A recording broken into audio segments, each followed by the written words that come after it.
Hi Ladybugs, Teacher Kiri here in my bedroom, another videoing spot. Wanted to show you that today is the first week of winter. Winter is the theme, and I added 5 senses just because there's so many cool things to do with winter.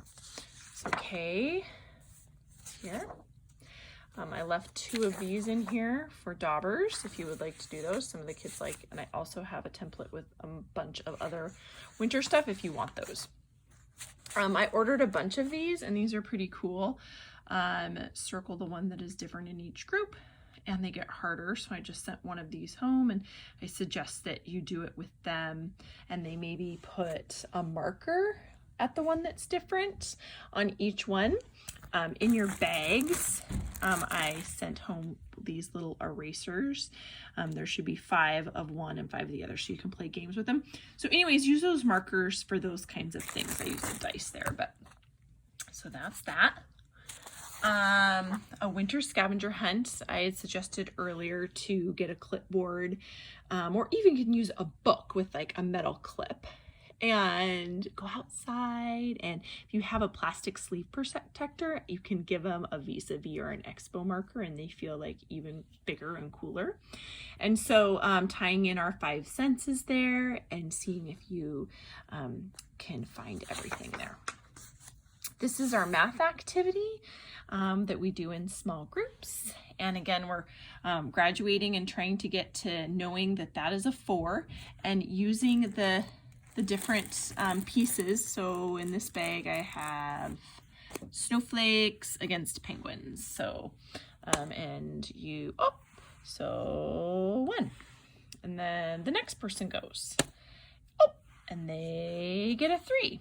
And then once again, we played this kind of last week, is that, so say I was to roll a 3, then I would take and I would bump the penguin. You don't have to do it that way, but it's just kind of adds a little competition for your little. And also, one of the things I really encourage when you're playing a game is that whoever wins, that you encourage them to, or model for them, shake your, put your hand out and say, "Great job. You did that was really fun playing that sport," or excuse me, that game. It shows good sportsmanship, and it's just modeling it right away. There's snowflakes in there that are stapled, and the activity was to take Q-tips in winter colors and decorate these. So that's a fun activity. This is, you don't have to do this, but getting big marshmallows and putting a toothpick on them and using white paint and coloring the snowman with some cool marshmallows, and then it's a sensory experience because it's squishy and it's different texture, and then maybe you could have hot cocoa afterwards. I put in some sequins in there to decorate your snowman, but I'm hoping you have some stuff at home that you might like cut a piece of paper that's textured for a scarf, or talk about a hat, and I put some paper or sticker eyes. So I'm only going to read one book today that's on video, The Snowy Day. And this is a really fun activity. I have put in 2 of your little snowy man, and I have a blue piece of paper. And what you need to do is equal parts shaving cream and Elmer's glue. And I would have them just have really a lot of fun on just a white piece of paper and see how it feels.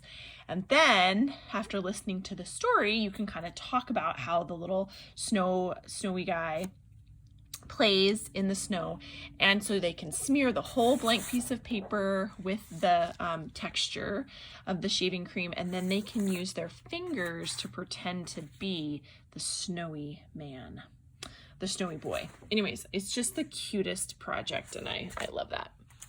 Another activity is I put, I think, 4 or 5 of these snowflakes in, and again, getting watercolors and the pipettes, and being able to drop and color these, and then hanging them from your windows.